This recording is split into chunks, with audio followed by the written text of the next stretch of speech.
नमस्कार। आज आमे सेप्टेम्बर 20 तारिखर दैनिक राशिफलकु नेई एक विस्तृत आलोचना करिबाकु जाउछु। आम पखरे जो सूचना रहिछि सेथिरे प्रत्येक राशि पई दिनटी किपरि रहिपारे तार एक गोटे चित्र दिया जाइछि। हाँ, आमर उद्देश्य हेउची एही सूचना भितरु गुरुत्वपूर्ण दिगगुड़िकु टिके बाहर करिबा। जेमतिके संभाव्य सुजोग कौन अछि, केउठी सतर्क रहिबा दरकार, क्यारियर आउ आर्थिक संकेत एवं हाँ स्वास्थ्य परामर्श मध्य। अच्छा, तेबे आसंतु देखिबा आजिर ग्रह नक्षत्र केउ संभावना आड़कु इशारा करुछंती। बहुत भल। तेबे प्रथमे सेही राशिमानंक विषୟରେ कथा हेबा जेओमानंक पई आर्थिक स्थिति किंबा क्यारियर रे उन्नतिर संकेत अछि। आम सूचना अनुसारे दृश्य, तुला एवं मकर राशि एमाने एही वर्गरे आसुछंती। वृष राशिठारु आरंभ करिबा। हाँ, निश्चय। कुहाजाइछि आर्थिक उन्नति सेमानंक आत्मविश्वास बढ़ाइब। हाँ, वृष राशि पाई एइटा मुख्य कथा। आर्थिक स्थितिरे सुधार आसिब आउ सेइटा तांको मनोबलकु भी बढ़ाइब। आउ गोटे भलो परामर्श अछि जानिचंती, अभिज्ञा लोकंक सह टिके समय बिताइबा, कारण सेमानंक अनुभूतिरु किछि नुआ शिखिबाकु मिली पारे। किंतु गोटे चेतावनी भी अछि, अहंकार आउ क्रोध ए दुईटाकु नियंत्रण रखिबा जरूरी, नहेले भलो काम भी बिगड़ी जाई पारे। ओहो, सतरे एहा एक गुरुत्वपूर्ण संतुलन कथा कहिले आपण। गोटे पटे आत्मविश्वास आउ पटे अहंकारर दूरेई रहिबा। क्यारियर क्षेत्र रे कौन किछि विशेष अछि? क्यारियर पाई देखंतु कार्यस्थल रे श्रृंखलाटा बहुत लाभदायक हेबो। आउ जो माने मेशिनरी किंबा मोटर पार्ट्स व्यवसाय रे अछंती सेमानंक पाई माने सफलताटा टिके बेसी। अच्छा, युवक मानंक पाई भी क्यारियर संबंधी किछि भलो खबर आसी पारे। स्वास्थ्य कथा कहिले बदहजमी और गैस समस्या हुई पारे, तेणु खाइबा पीबारे टिके संयम रहिबा दरकार। आउ भाग्यशाली रंग आकाशी अंक 3 ठीक अछि। वृष परे तुला राशि एमानक पई भी आर्थिक दृष्टिरू पॉजिटिव अछि, किंतु एठी पार्टनरशिप कथा बेसी लागुछि। ठीक कहले, तुला राशि पाए लाभदायक भागीदारी आउ माने आर्थिक स्थिति भल हेबार संभावना स्पष्ट देखा जाउछि। व्यवसाय दृष्टिकोणरू ग्रह स्थिति रे भी भल परिवर्तन आसुछि। अच्छा, हाँ, एमती कि बंधु मानक सह कथाबार्ता बेले भी किछि नुआ व्यवसाय योजना ही जाय पारे। आउ गोटे कथा, जदि घर मरामती किंबा जागा बदलिबा कथा भाबुचंती ताहले सेतिपई समयटा भल अछि। बा ताहेले व्यक्तिगत आउ व्यावसायिक दुईटी जाक क्षेत्र रे किछि नुआ आरंभ पई भल समय, किंतु सतर्कता किछि। हाँ, दुईटा मुख्य सतर्कता अछि। प्रथमता, अजथा मौज मस्ती समय बेसी नष्ट न करिबा। आ द्वितीय, घरर वयस्क लोकंकु अवहेला न करिबा। एइटा गुरुत्वपूर्ण। युववर्गंकु किछि भल सूचना मिली पारे जहा भविष्यत पई कामरे आसिबो। स्वास्थ्य मोटामोटी भल रहिबो, किंतु पेटकु टिके संतुलित रखिबाकु परामर्श दिया जाइछि, खास करी गैस एसिडिटी एडैबा पई। अच्छा, एमानंग पई भाग्यशाली रंग हळदिया अंक 3 ठीक अछि। ए गोष्ठीर शेष राशि हेला मकर। एमानंक पई लागुछि जेमिति लक्ष्य हासिल आउ आर्थिक स्थिति सुधारिबा उपरे बेशी जोर। आउ परिवार रे विवाह प्रस्ताव कथाटा भी रोचक लागुछि। हाँ, निश्चय। मकर राशिर लोकमाने आज निजर लक्ष्य प्रति बेस समर्पित रहिबे।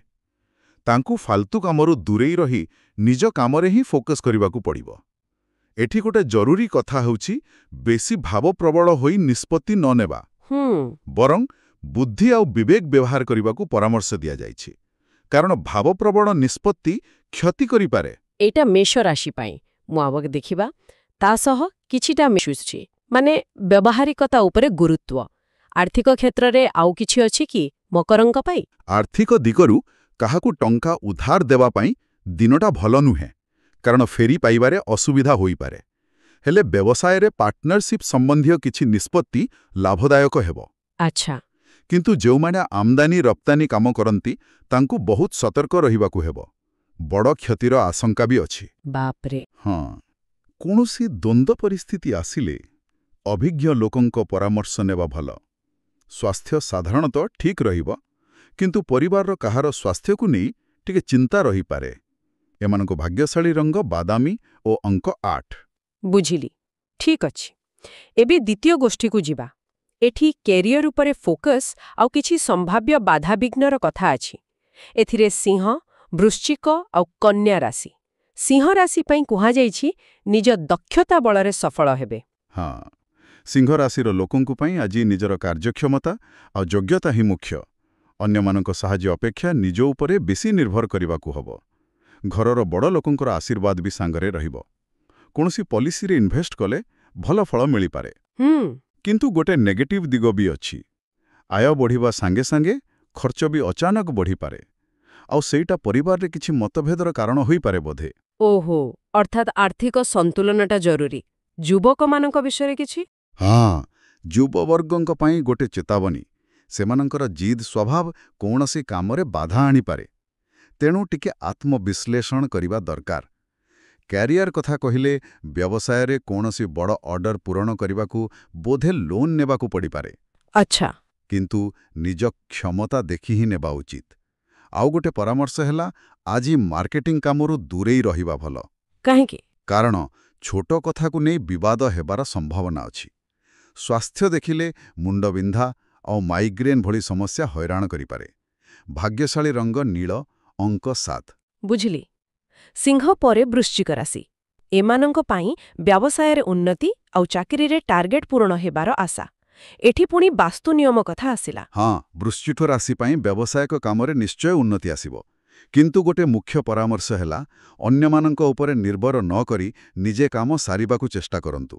ଏମିତି କଲେ ସେମାନେ ନିଜ ଯୋଗ୍ୟତା ଅନୁସାରେ ବେଷ୍ଟ ରେଜଲ୍ଟ ପାଇବେ। ଚାକିରି କରୁଥିବା ଲୋକ ନିଜ ଟାର୍ଗେଟ ସହଜରେ ପୂରଣ କରିପାରିବେ। ଆଉ ବାସ୍ତୁ କଥା? ହଁ, ବାସ୍ତୁ ନିୟମ ମାନେ ଘରେ କିଛି ପରିବର୍ତ୍ତନ କରିବାକୁ କୁହାଯାଇଛି।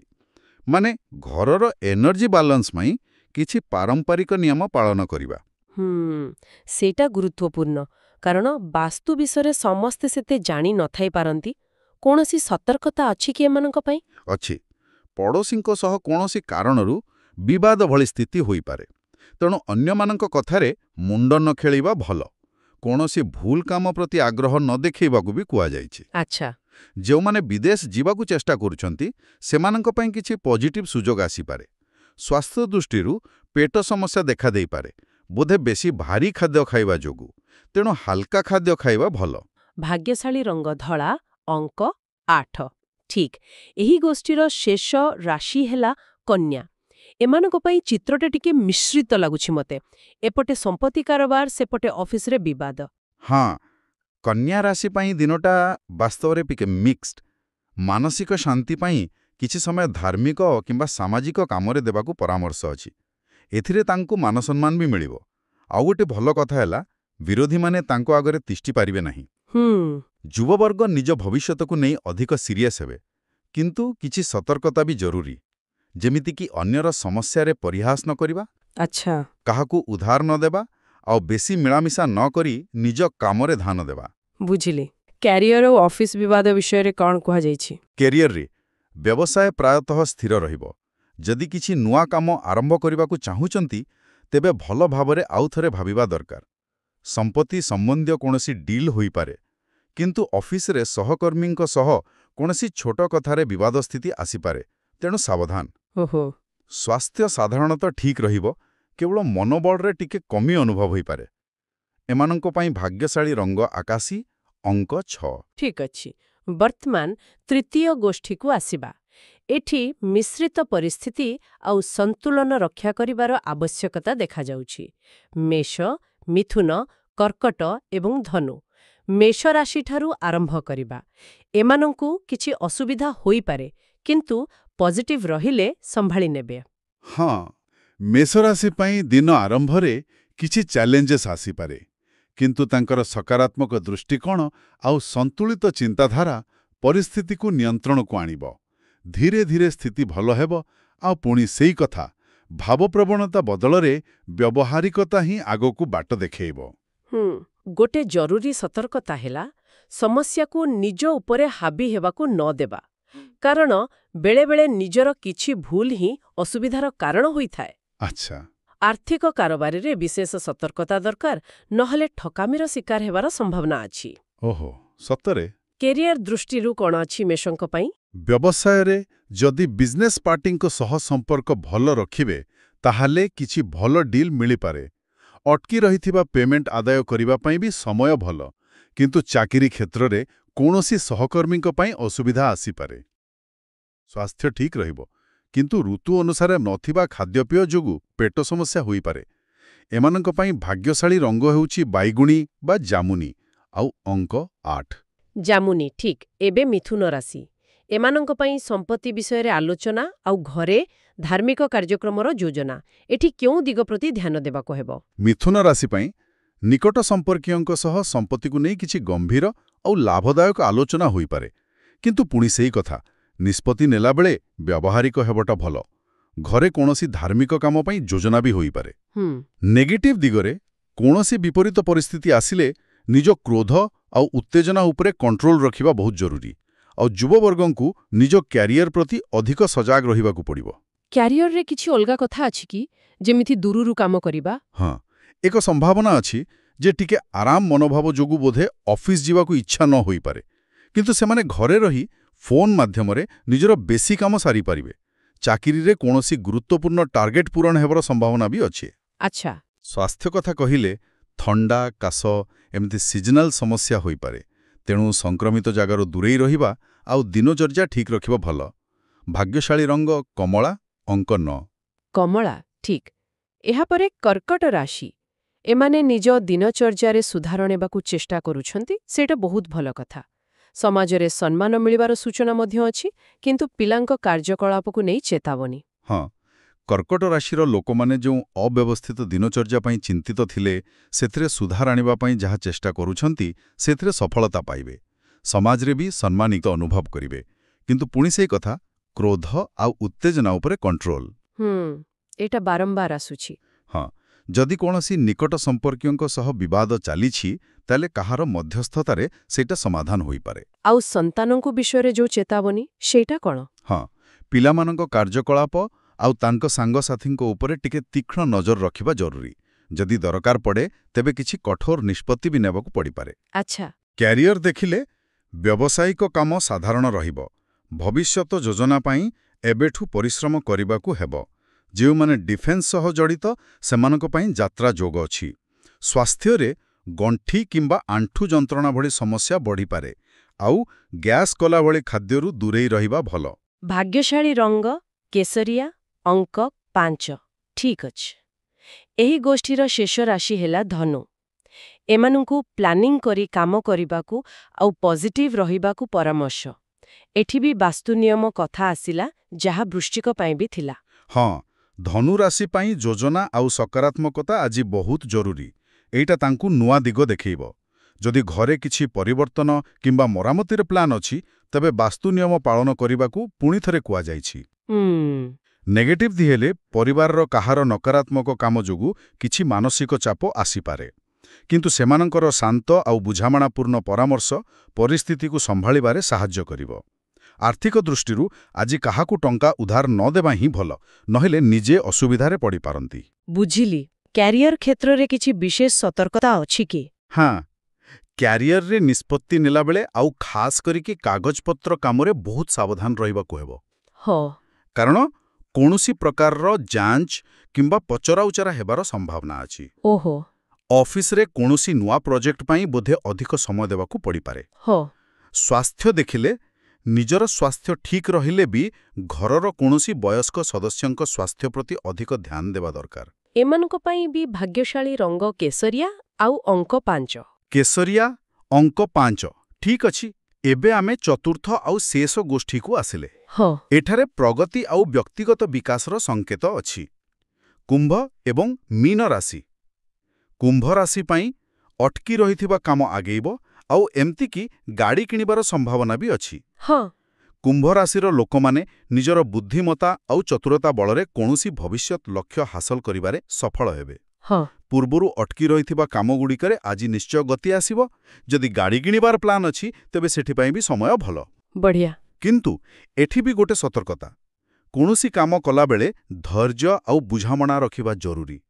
କାରଣ ଭାବପ୍ରବଣ ହୋଇ ନିଆଯାଇଥିବା ନିଷ୍ପତ୍ତି କ୍ଷତି କରିପାରେ। ଏଇଟା ପୁଣି ସେଇ କଥା, ମାନେ ଭାବପ୍ରବଣତା ବଦଳରେ ବ୍ୟବହାରିକତା। ଆଜି ପାଇଁ ଏହା ଏକ ସାଧାରଣ ଧାରା ପରି ଲାଗୁଛି। ଆଉ କ'ଣ ଅଛି କୁମ୍ଭ ରାଶି ପାଇଁ? ଜମିବାଡ଼ି ସମ୍ବନ୍ଧୀୟ କାଗଜପତ୍ର କାମରେ ସାବଧାନ ରହିବା ଉଚିତ। ବିଦ୍ୟାର୍ଥୀମାନଙ୍କୁ ନିଜ ପାଠପଢ଼ାରେ ଅଧିକ ଧ୍ୟାନ ଦେବାକୁ ହେବ। କ୍ୟାରିୟର ଦେଖିଲେ ଯଦି ପାର୍ଟନରସିପ୍ରେ କିଛି କାମ କରିବାକୁ ଭାବୁଛନ୍ତି ତେବେ ସମୟ ଭଲ। କର୍ମଚାରୀଙ୍କ ସହଯୋଗ ବି ମିଳିବ। କୌଣସି ପ୍ରୋଜେକ୍ଟରେ କିଛି ବାଧା ଆସିପାରେ, କିନ୍ତୁ କଠିନ ପରିଶ୍ରମ କଲେ ସେଟା ଦୂର ହୋଇଯିବ। ସ୍ୱାସ୍ଥ୍ୟ ଦୃଷ୍ଟିରୁ ବେଶୀ କାମ ଯୋଗୁଁ ପାଦ ଫୁଲିବା କିମ୍ବା ଯନ୍ତ୍ରଣା ହୋଇପାରେ, ତେଣୁ ମଝିରେ ମଝିରେ ଟିକେ ବିଶ୍ରାମ ନେବା ଜରୁରୀ।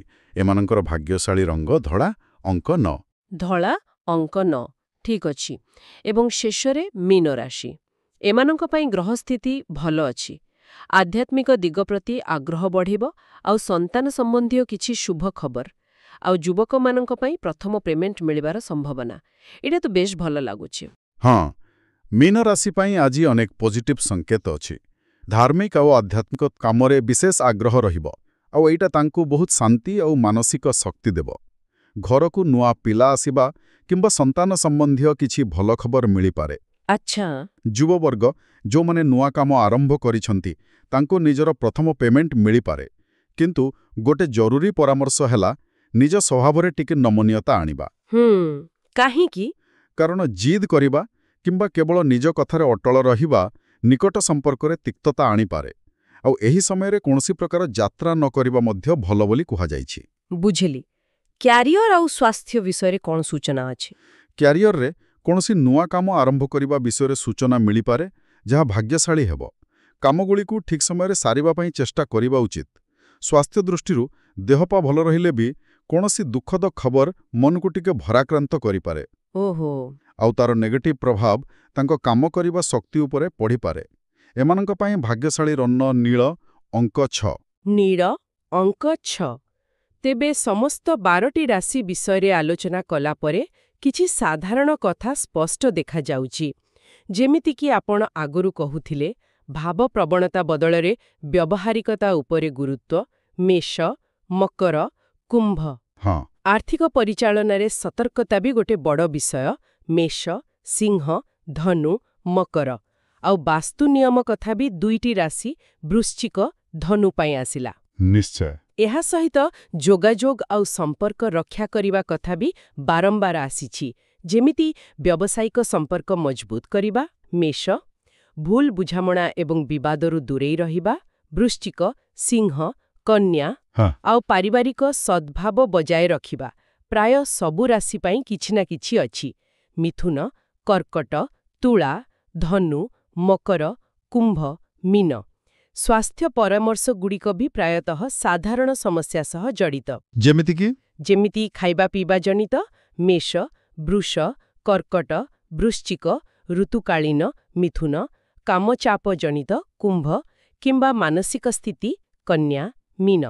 କିଛି କ୍ଷେତ୍ରରେ ନିର୍ଦ୍ଦିଷ୍ଟ ଯନ୍ତ୍ରଣା, କର୍କଟ, ସିଂହ, କିମ୍ବା ପରିବାର ଲୋକଙ୍କ ସ୍ୱାସ୍ଥ୍ୟ ଚିନ୍ତା, ମକର, ଧନୁ ବିଷୟରେ ବି ସୂଚନା ଅଛି। ବୁଝିଲି। ତାହେଲେ ମୋଟାମୋଟି ଭାବରେ କହିବାକୁ ଗଲେ ଆଜିର ଦିନଟି ରାଶିଚକ୍ରରେ ବିଭିନ୍ନ ପ୍ରକାରର ସମ୍ଭାବନା ଆଉ ସତର୍କତା ନେଇ ଆସିଛି। କିଛି ଲୋକଙ୍କ ପାଇଁ ଆର୍ଥିକ ଲାଭ କିମ୍ବା କ୍ୟାରିୟରରେ ଅଗ୍ରଗତିର ସୁଯୋଗ, ଅନ୍ୟମାନଙ୍କ ପାଇଁ କିଛି ବାଧା, ଆଉ ପ୍ରାୟ ସମସ୍ତଙ୍କ ପାଇଁ ସନ୍ତୁଳନ, ବ୍ୟବହାରିକତା ଆଉ ସଚେତନତା ବଜାୟ ରଖିବାଟା ଗୁରୁତ୍ୱପୂର୍ଣ୍ଣ। ଏକଦମ ଠିକ୍ କହିଲେ। ସାରାଂଶ ହେଉଛି ଦିନଟାକୁ ସଚେତନ ଭାବେ ଅତିବାହିତ କରିବା, ସୁଯୋଗଗୁଡ଼ିକର ଠିକ୍ ବ୍ୟବହାର କରିବା, ଆଉ ଯେଉଁ ସମ୍ଭାବ୍ୟ ଚ୍ୟାଲେଞ୍ଜେସଗୁଡ଼ିକ କଥା କୁହାଗଲା ସେଗୁଡ଼ିକ ପ୍ରତି ସଜାଗ ରହିବା। ଆଜିର ଆଲୋଚନାରୁ ଗୋଟେ ଚିନ୍ତା କରିବା ଭଳି ପ୍ରଶ୍ନ ହୁଏତ ଏହା ହୋଇପାରେ, କ'ଣ? ଆମର ନିଜର ମନୋଭାବ, ମାନେ ଆମେ କେତେ ପଜିଟିଭ୍, କେତେ ବ୍ୟବହାରିକ କିମ୍ବା କେତେ ସତର୍କ ରହୁଛୁ, ତାହା ଏହିସବୁ ଜ୍ୟୋତିଷୀୟ ସମ୍ଭାବନାଗୁଡ଼ିକର ଅନୁଭୂତିକୁ ବାସ୍ତବରେ କେତେ ମାତ୍ରାରେ ପ୍ରଭାବିତ କରେ। ହଁ, ଏଇଟା ନିଶ୍ଚୟ ଭାବିବା ଭଳି କଥା।